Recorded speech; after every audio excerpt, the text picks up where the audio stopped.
درجاته في الجنة وينفعنا بشرائهم وأموالهم وبركاتهم وعظيم في الدنيا والآخرة اللهم اجعلنا من المسلمين وارزقنا محبتهم وتوفنا عن المسلمين ويحشرنا في زمرتهم بالخير والعافية وعافية على هذه النعمة كلها وعلى أمنية صالحة كاملة شاملة خيرات الدنيا والنعيم الآخرة بسم الله وعلينا كل شيء شرف الفاتحة.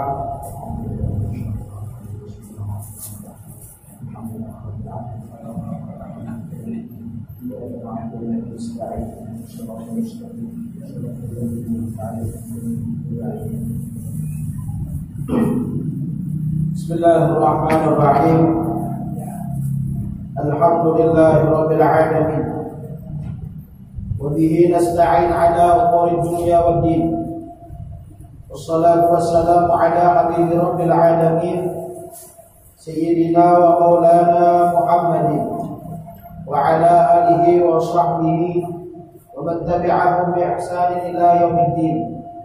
Subhanaka la ilma lana illa ma 'allamtana innaka antal alimul hakim wa tub 'alaina innaka antat tawwabur rahim.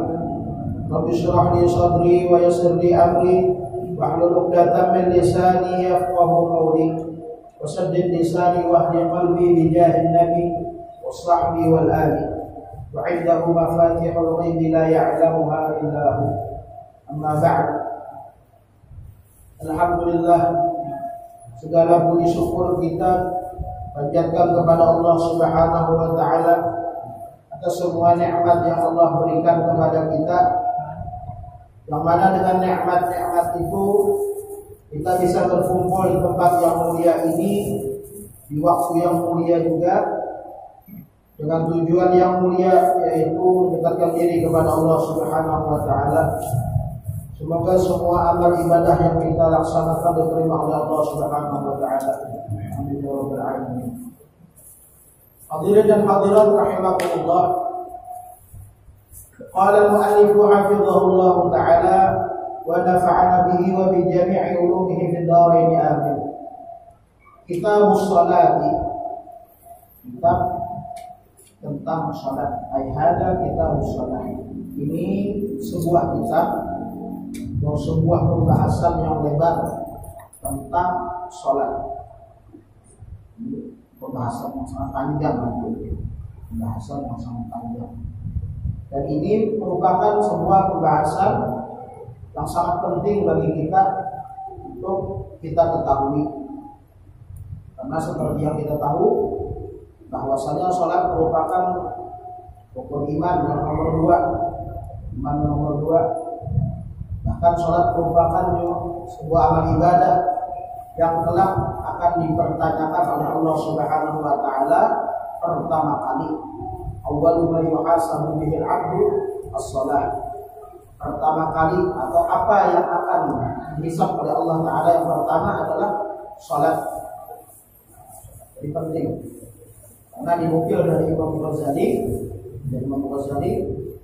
ada ijma' ulama yang mengatakan bahwasanya tidak boleh bagi seseorang untuk masuk atau untuk mengerjakan sebuah perbuatan secara umum atau amaliyah apapun itu hatta ya'lama hukmallahi fihi, sampai dia mengetahui tentang hukum Allah Ta'ala pada sesuatu tersebut.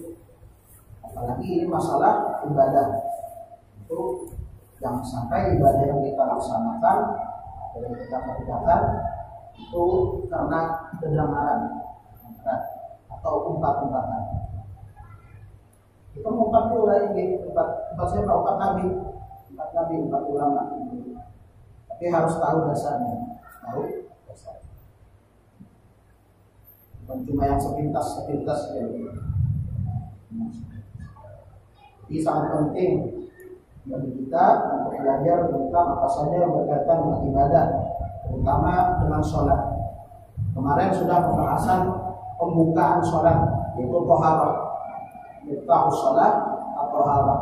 Kuncinya sholat adalah bersuci. Sudah kita bahas tentang bersuci, segala macam hal yang berkaitan dengan bersuci, dari berwudu, terus beristinja, terus mandi besar dan lain sebagainya. Sudah kita bahas. Kita sekarang memasuki kepada bab intinya. Kitabus sholati, ay hadza kitabus sholat. Ini sebuah kitab atau pembahasan yang lebar tentang sholat. Ta'rifus sholati lughatan, definisi atau pengertian sholat lughatan secara bahasa. Ad-du'a adalah berdoa. Jadi ketika seseorang berdoa, itu dikatakan dia sholat. Tapi secara bahasa Arab. Secara pengertian apa? Secara pengertian bahasa Arab, kurang berdoa itu dinamakan sholat istilahnya. Tapi itu pengertian secara bahasa, secara umum, belum secara syariat. Jadi makanya ada orang ada istilah sembahyang, dia orang kata sembahyang. Kayak bulan sini sembahyang. Itu bukan doa. Jadi yang namanya sholat pengertiannya adalah ad-du'a. Jadi ketika seseorang mengatakan orang Arab ibadah, aku sudah sholat, maksudnya apa? Bisa ada kemungkinan aku sudah berdoa, bisa ada kemungkinan apa? Memang sholat yang dimaksud dalam syariat. Tapi kalau kita orang Indonesia beribadah, aku sudah sholat, pasti yang dituju adalah tentang yang dimaksud atau yang dipahami secara syariat. Karena bahasa sholat bukan bahasa kita. Jadi kalau ayat pengarangnya, kamu sudah sholat kan? Maksudnya itu berdoa, akan mau seperti itu. Kalau kita orang Indonesia yang bukan Arab bilang apa? Selain Arab bilang aku sudah sholat untuk mengelabui misalkan, sudah sholat lah, sudah sholat. Dalam hatinya berniat maksudnya sudah berdoa. Maka itu tidak berlaku, karena yang berlaku dalam bahasa pergaulan kita sehari-hari, sholat adalah sholat yang dimaksud secara syariat, secara fikih. Waqila ad-du'a bi khair. Dan dikatakan juga oleh sebagian ulama yang dimaksud dengan sholat adalah berdoa dengan kebaikan. Jadi yang pertama tadi berdoa secara umum, baik berdoa yang dengan kebaikan ataupun dengan yang tidak baik. Nah, tapi kata ulama yang dimaksud dengan sholat dalam bahasa Arab secara bahasa adalah berdoa dengan kebaikan. Jadi kita mendoakan kepada orang dengan kebaikan itu dinamakan sholat. Tapi secara pengertian bahasa. Wa syar'an, dan pengertian sholat atau definisi sholat secara syariat adalah aqwalun, ucapan-ucapan, wa af'alun, dan perbuatan-perbuatan, muftatahatun bil takbir, yang dimulai atau dibuka dengan takbir, wa muftatamatun bil taslim, dan diakhiri atau disudahi dengan salam, ghaliban, biasanya atau kebanyakannya. Jadi ketika seseorang mengucapkan kata sholat berarti apa? Perbuatan, perkataan yang diawali dengan takbir dan diakhiri dengan salam, ghaliban, biasanya. Artinya kebanyakannya seperti itu. Ada sholat yang cuma perkataan? Ada, nanti teruskan oleh beliau. Ada enggak sholat nanti yang cuma perbuatan tanpa ada ucapan? Ada, nanti jelaskan. Quyudut ta'rifi. Jadi di sini menjelaskan tentang quyud itu, jadi kita embel-embel atau penjelasan secara mendetail tentang definisi tadi. Qauluhu ghaliban, kata-kata beliau ghaliban biasanya, kharaja bihi, keluar dengannya, annahu qad takunu sholatu kattali. Terkadang sholat seperti yang disebutkan beliau. Aqwalan, yang pertama, aqwalan la af'alan. Terkadang sholat itu cuma ucapan, tidak ada gerakannya, tanpa ada gerakan. Sholatul janazah, seperti sholat jenazah. Jadi kata beliau kan tadi, pengertian sholat secara syariat atau secara fikih adalah perkataan, ada perkataan, perbuatan, ada perbuatan. Terus diawali dengan takbir, diakhiri dengan salam, biasanya. Biasanya apa? Biasanya sholat itu tidak terlepas dari perkataan dan perbuatan. Itu biasanya. Tapi terkadang, kata beliau, terkadang ada sholat yang apa? Yang cuma ucapan, tanpa ada perbuatan, tanpa ada gerakan. Yang pertama contohnya kata beliau sholat jenazah. Sholat jenazah itu dianggap apa? Dianggap cuma perkataan saja, cuma ada kaulnya aja, cuma ada bacaan. Gerakannya ada gerakannya, jadi ini apa? Takbir. Maksud itu gerakan yang kayak sholat yang ruku, sujud, ya tidak. Di sholat jenazah itu adalah sholat yang cuma akwalan, ucapan bacaan, gerakan aja. Karena apa? Karena seandainya orang sholat jenazah tanpa mengangkat tangan, Allahu Akbar, dia gini aja, Allahu Akbar, terus sampai salam, Assalamualaikum, kepalanya ada geleng kanan, ada geleng kiri, apakah sah? Tetap. Karena mengangkat tangan bukan sebuah kewajiban. Yang wajib itu takbiratul ihramnya, mengucapkan Allahu Akbarnya. Makanya dikatakan, kenapa sholat jenazah dikatakan sebagai sholat yang cuma ucapan tapi tanpa gerakan? Karena seandainya gerakan yang mengangkat dua tangan, terus tadi kanan kiri kanan dikerjakan, tetap sah sholat. Karena di antara rukun sholat yang takbiratul ihram, yang dimaksud dengan takbiratul ihram adalah ucapan Allahu Akbar. Yang kedua, mengangkat tangan sunnah. Kemudian di antara contoh sholat yang ucapan saja, yang hanya ada ucapan tanpa ada perbuatan adalah wassalatil marbudi, dan sholatnya orang yang terikat atau diikat. Ada orang dipasung, pasung di tiang atau pasung di pohon, ikat di pohon atau ikat di tiang. Masuk waktu zuhur, sedangkan dia masih diikat. Apakah dia tidak sholat? Tetap sholat ini, sholat sebisanya. Walaupun kan bisa gerak, tetap sholat sebisanya. Tetap Allahu Akbar. Kasih isyarat pakai apa? Isyarat sebisanya, pakai mata, pakai kepala. Jadi ucapan saja, sholatul marbud, sholat orang yang diikat. Kemudian di antara sholat seseorang yang cuma berucapan saja tanpa ada perbuatan, tanpa ada rukun sholat yang gerakan adalah wal maridhi alladhi yujri arkana sholat ala qalbi, dan seseorang yang sakit yang menjalankan rukun-rukun sholat atas hatinya, artinya di dalam hatinya. Atau kata kita itu orang yang tidak bergerak lagi, orang sakit tidak bisa gerak lagi. Orang kan biasanya kalau sholat berdiri, ini tetap berdiri tapi dengan bersandar, ada langsung duduk. Kalau urutannya tinggi, kalau urutannya adalah orang tidak bisa berdiri tegak, maka berdiri dengan sandar. Kalau ada berdiri bersandar, maka duduk. Kalau bisa duduk, maka apa ngarannya telentang. Kalau bisa telentang, mungkin maka apa? Berharap. Ada orang sholat berharap, ada mungkin. Kalau di belakang hibak dataran, atau hibak buka, ada sembahyang berharap. Kalau memungkinkan telentang berdiri, kalau mungkin. Ada mungkin misalkan ada bisa juga misalkan yang cuma bisa bergerak cuma kepalanya aja, pakai kepala, isyarat kepala. Terus kalau bisa lagi pakai isyarat kepala, cuma mata yang bisa isyarat mata lagi. Mata ada mungkin bergerak, ini koma orangnya, tapi hati masih sadar, hati ini masih ada, masih yang sadar. Masih yang di rumah sakit itu masih berbunyi tit. Kalau belum lagi masih naik turun, maka hatinya yang bergerak, hatinya yang sholat, membayangkan sholat. Nah, sholat seseorang yang seperti itu apakah sah? Sah tetap. Dan tapi sholatnya itu dikatakan adalah keluar dari definisi yang biasanya, karena sholatnya cuma apa? Cuma tidak ada gerakan dan tidak ada ucapan. Tidak ada gerakan dan tidak ada ucapan. Kemudian tadi kita dikatakan oleh beliau biasanya sholat ada rukun perbuatan dan rukun ucapan.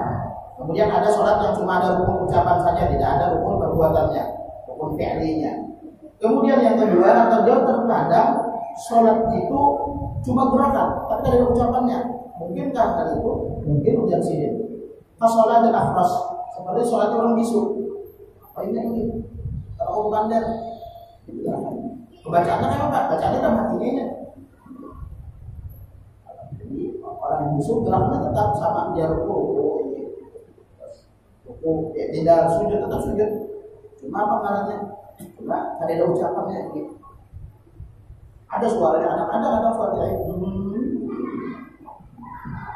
Kayak apa aja misalkan orang bisu imamnya, makmumnya orang bisu juga ya. Kalau belum pernah kebaca. Imamnya bisu, makmumnya bisu juga.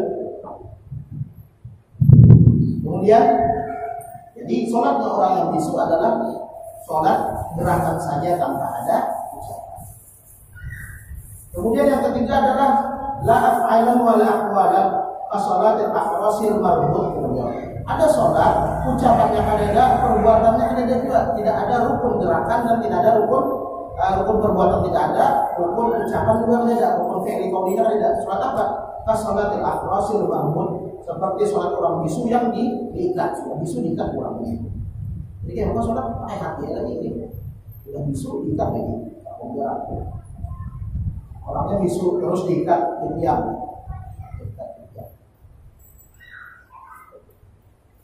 Kayak siapa yang bilang apa namanya sahabat Nabi ada yang bilang Umamah aja Umamah.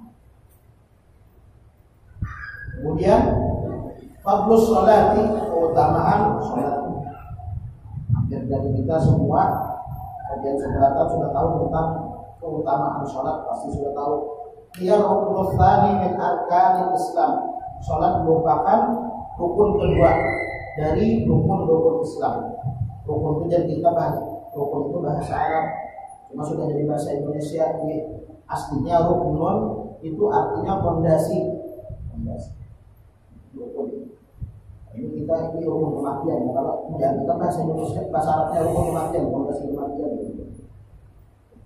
Rukun itu aslinya dari bahasa Arab, sama kayak sabun, sobun, kursi, bahasa Arab. Ini adopsi ke bahasa Indonesia. Wahia amududdin. Salat merupakan tiang agama. Wa fadluha azim, dan keutamaannya agung dan besar. Kama waradat bil ayatul Qur'aniyah, sebagaimana telah ada dengannya ayat-ayat Quran wal ahadits an-nabawiyah, dan hadis-hadis Nabi. Min dzalika qauluhu ta'ala, di antaranya adalah firman Allah Ta'ala, wa aqimus sholata li dzikri, dan jadikanlah salat untuk mengingatku. Wa qauluhu ta'ala wa aqimus sholata tarafayn nahar wa zulafa minal lail innal hasanati yudhibnas sayyi'at dzalika dzikra lidzakirin. Ayat-ayat memerintahkan kita untuk salat, perintah Allah Ta'ala untuk salat. Wa qala sallallahu alaihi wa ala alihi wa sahbihi wasallam, innal abda, sesungguhnya seorang hamba, tidak Rasulullah, apabila ada seorang hamba, idza qama fi sholati, apabila dia berdiri atau bersiap untuk sholat, futihat lahul jinan, maka dibukakan untuknya pintu-pintu surga. Jadi apabila seorang hamba hendak sembahyang, maka dibukakan surga. Wa kushifa lahul hijab bainahu wa baina rabbih, dan dibuka pembatas antaranya dan antara Tuhannya.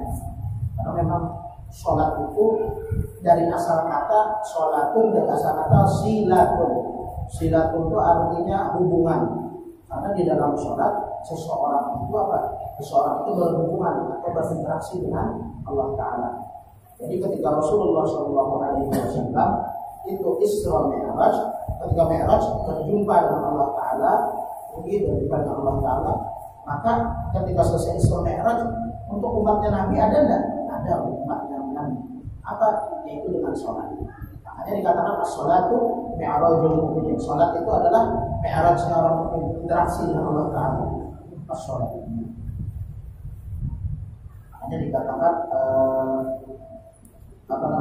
bagaimanapun caranya kita ingin sholat itu tetap harus terus dilatih, kata ulama. Dilatih apa? Dilatih khusyuk.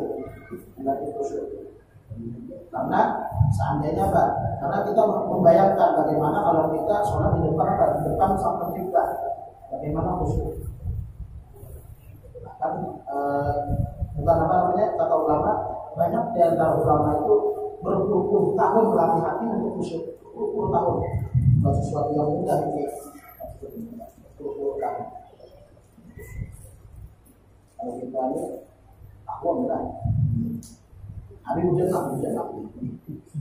papasan itu.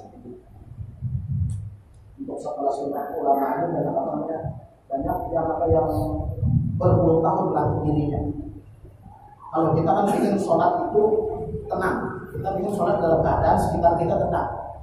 Kalau ujarnya kita salah, ujarnya Sayyidina Ali Zainal Abidin, ujar Sayyidina Ali Zainal Abidin, cicitnya Rasulullah, anak dari Sayyidina Husain, ujar Sidin, kalau aku sudah mengangkat takbir, buatlah kalian apa yang kalian lakukan.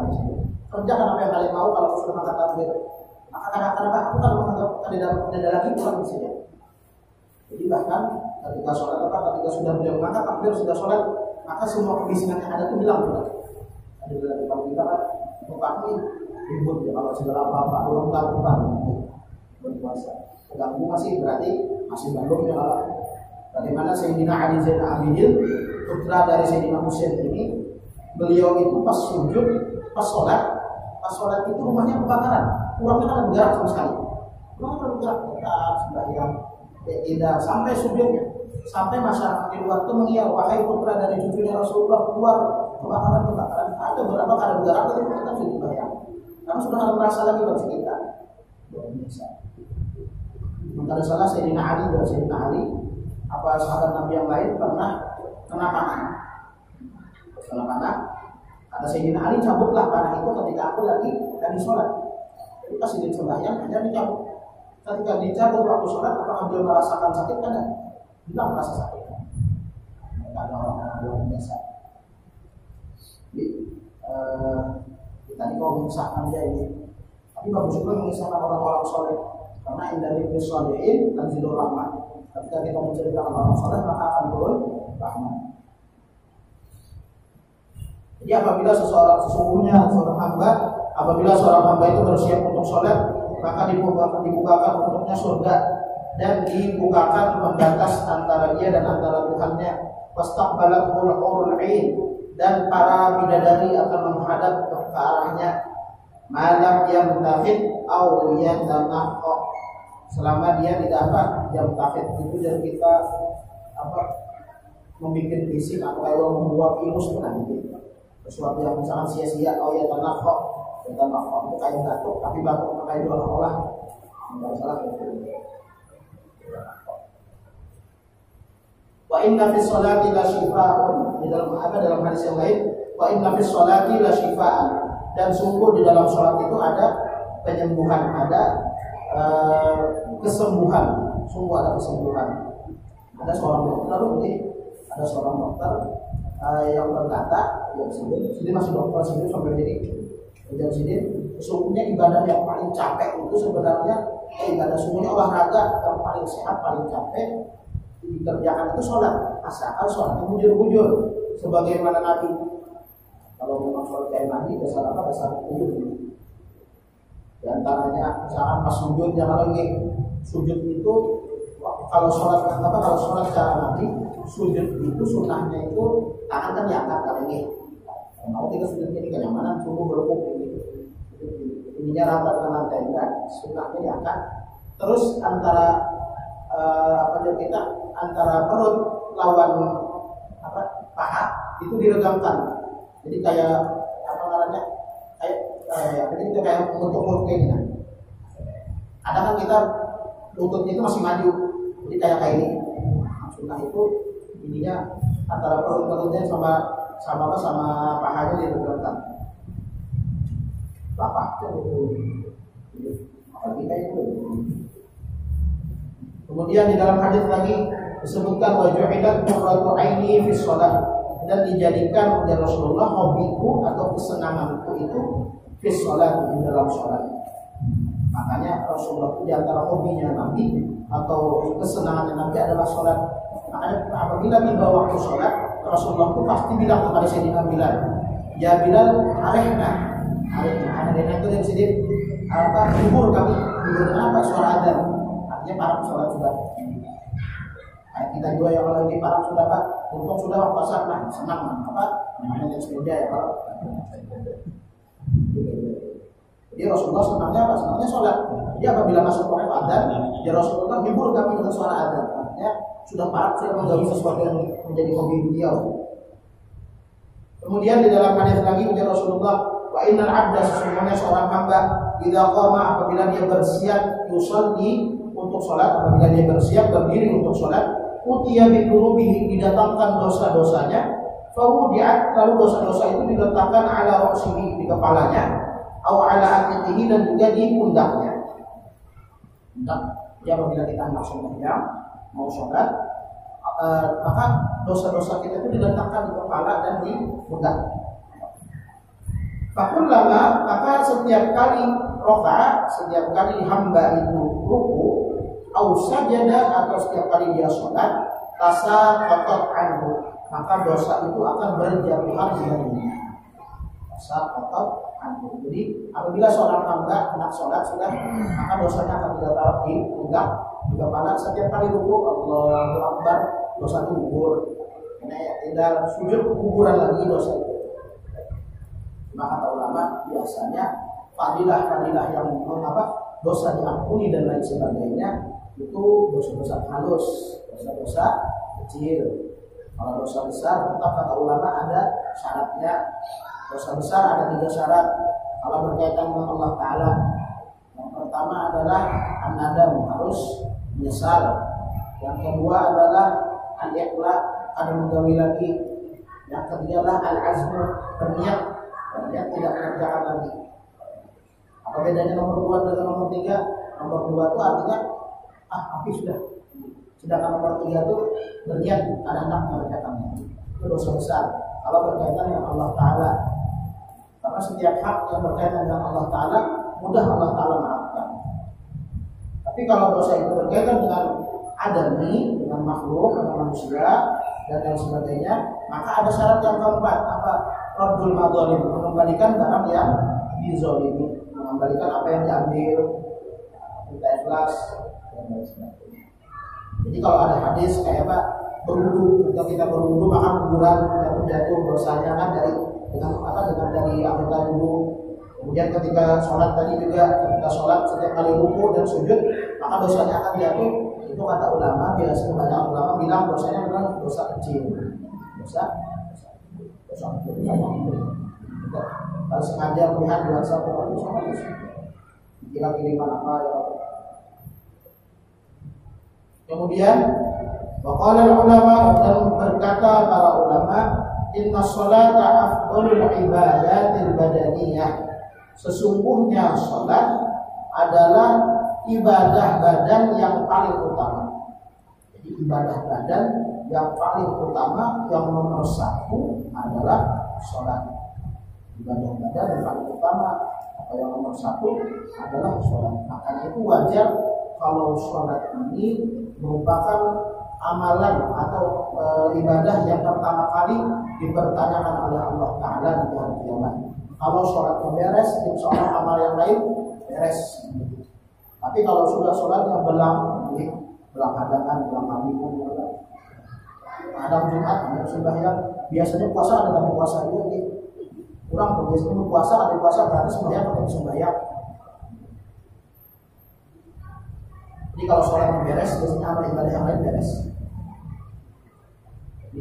Kemudian farduha, maka sholat yang fardu afdhalul furud, adalah ibadah yang paling utama. Ibadah fardu yang paling utama, kan banyak ibadah fardu.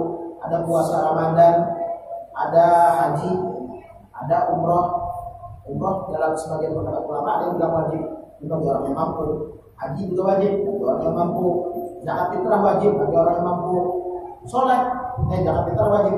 Kalau ada hartanya, kalau zakat harta wajib bagi hartanya. Sholat tidak ada istilah bagi yang mampu. Sholat wajib terus. Wa nafluha afdhalul nawafil, dan sholat sunnah merupakan ibadah sunnah yang paling utama.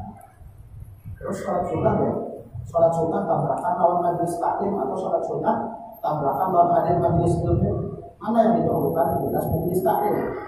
Makanya dikatakan sebagai ulama, bahkan dalam riwayat menghadiri majelis ilmu itu lebih afdal daripada sholat sunnah 1000 kali. Kalau bisa lebih gitu ya. Karena apa? Karena menuntut ilmu hukumnya wajib. Kemudian babu awqatus shalat, waktu-waktu sholat. 23. 30. Babu awqatis sholati, bab waktu-waktu sholat. As-shalawatul maktubatu khamsun. Sholat yang diwajibkan Allah Ta'ala ada 5. Kataan tahun ini. Ada tahun 2. Wahiyya yaitu al-zuhur, wal asru, asar, wal maghribu dan maghrib, wal isya dan isya, wal fajru dan fajar. Sholat fajar, sholat subuh juga. Wal isya dan isya, wal fajru dan fajar. Jangan salah baca, isya dari asya. Asya itu makan malam. Isya. Bahasa Arab ini dia mengatakannya antara baris dan harokat itu. Isya pun sholat isya, asya pun makan malam. Jadi seperti itu. Jadi sholat yang diwajibkan itu ada 5. Dalam mazhab kita 5, dalam mazhab Imam Malik 5, dalam mazhab Imam Ahmad bin Hanbal 5, dalam mazhab Imam Abu Hanifah ada tambahan 10. Sholat witir. Dalam mazhab Imam Abu Hanifah tambahan 1 wajib. Sholat witir. Makanya biasanya orang-orang yang bermadhab Hanafi, kayak orang Pakistan, orang India, Bangladesh, itu biasanya boleh hadis isya itu langsung witir pulang. Karena bagi mereka sholat witir itu wajib. Karena ada dalilnya juga, ini ada dalil. Ada di dalam hadis yang menyebutkan apa? Menyebutkan bahwasanya sholat witir itu wajib. Tapi menurut pendapat Imam Syafi'i, perintah Rasulullah di situ dialihkan kepada sunnah yang dia kuatkan.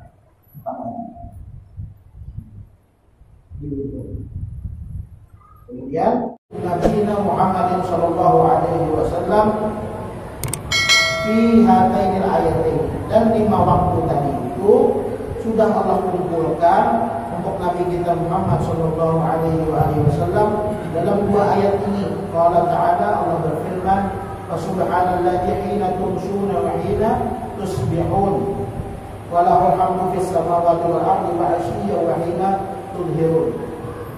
Kemudian lagi, aqimis sholata li duluki syamsi ila ghasaqil laili wa qur'anil fajri inna qur'anal fajri kana mashhuda. Itu ayat yang menjelaskan tentang waktu-waktu sholat 5. Aqsamu awqatis sholati, pembagian waktu-waktu sholat.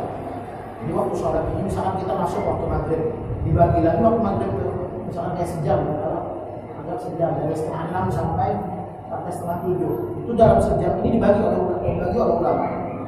Nanti ada pembagiannya. Yang qasimu waktu kulli sholatin, terbagi waktu setiap sholat. Jadi setiap satu sholat itu nanti dibagi. Misalkan subuh itu misalkan bisa dari jam setengah 7 sampai sampai jam 4. Itu nanti ada jam-jamnya. Jam kita tuh ada part-partnya, ada jam-jamnya, ada fasenya, ada waktu fadilah, ada waktu makruh, ya. Ila awqatin sittatin, kepada 6 waktu. Jadi setiap waktu sholat itu dibagi kepada 6 waktu. Qadiyah yaitu awalan yang pertama waktu fadilah. Ini nama waktu fadilah. Apa itu waktu fadilah? Ai idza shallal insanu fi hadzal waqti hasala ala fadilati awwalil waqti. Apabila seorang manusia, kemudian beliau seorang hamba sholat di dalam waktu fadilah, maka dia mendapatkan keutamaan sholat di awal waktu. Karena sholat di awal waktu seperti yang kita ketahui adalah ujar Rasulullah, seandainya kalian mengetahui apa kelebihan atau pahala di dalam sholat di awal waktu, maka pasti kalian akan apa? Berbesar-besar. Wa yakunu dzalika bil istighali bi asbabis shalah, dan hal itu juga terlaksana atau jatuh bil istighali bi asbabis shalah, dengan menyibukkan diri dengan sebab-sebab sholat. Apa ya? Berwudu, kencing, pakai pakaian, menutup aurat. Kapan waktunya? Min dukhulil waqti tsumma mubadarati bis shalah. Dari awal masuk waktu kemudian apa? Kemudian langsung bersegera sembahyang. Jadi misalkan orang ada di masjid, lalu kita apakah yang dimaksud awal waktu itu orang azan omat langsung sholat jawab? Ada. Artinya ada jeda lah. Awal dia ke kamar mandi dulu, nak buang air besar atau air kecil gitu. Habis itu apa? Habis itu mandi. Habis itu apa lagi? Sebelum suci, baru berwudu. Berwudu pakai apa? Pakai baju untuk aurat. Habis itu pulang ke masjid mungkin. Nah, lalu sholat di awal, lalu sholat apa? Sholat setelah itu apakah masih di awal waktu? Masih di awal waktu. Masih di awal waktu. Jadi kalau mesti di awal waktu itu artinya masuk waktu sholat langsung adzan. Jadi begitu jelas komat langsung sholat kan? Jadi ada apa namanya? Ada awal masih kita itu dengan apa berwudu dan lain sebagainya istilahnya. Tapi tetap fadilah kata ulama, fadilahnya besar bagi orang yang sudah siap ketika adzan. Jadi orang yang sudah siap ketika adzan itu akan mendapatkan keistimewaan dari Allah Subhanahu wa taala. Wa asbabus sholati, dan sebab-sebab sholat adalah kaijabatil muadzin, seperti menjawab orang yang adzan. Terus wa taharati, dan bersuci. Kemudian wasatril aurat, dan menutup aurat. Wal tidharul jama'ati wa nahwihi, dan menunggu jamaah dan sebagainya. Jadi misalkan ini sembahyang di awal waktu, adzan apa? Muadzinnya adzan, kita menjawab adzan. Berarti kan kita kan sholat di awal waktu pas. Artinya di awal waktu itu kalau masih sibuk dengan hal-hal yang sifat sholat tidak masalah. Menjawab adzan, terus kita masih berwudu atau buang air kecil baru berwudu tidak masalah. Terus masih menutup aurat, pakai sarung, pakai mukena. Kemudian apa lagi? Wantidul jamaah, menunggu jamaah di masjid, masih sorangan, menunggu jamaah. Jadi itu sekali menunggu jamaah misalnya 5 menit, 10 menit, 15 menit, apakah masih dalam waktu? Masih jauh. Itu waktu fadilah, namanya waktu fadilah. Apa itu waktu fadilah? Adalah waktu yang mana apabila seseorang sholat di dalam waktu itu akan mendapatkan fadilah atau keutamaan sholat di dalam waktu. Selanjutnya yang nomor 2 adalah waktu ikhtiyarin. Waktu ikhtiyarin, ay ikhtar syari'u an tusalla salatu fi hadha waqti in lam tusalli fi waqti al-fadilah. Ini dijelaskan tadi. Allahu a'lam. Al-Fatihah.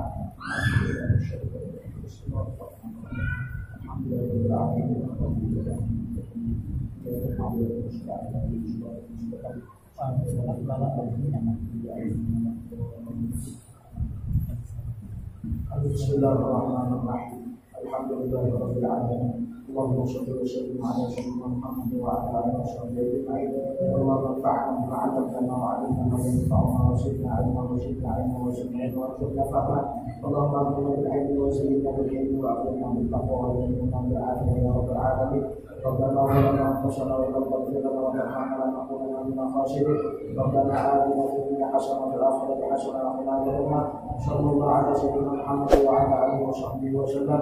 الحمد لله رب العالمين.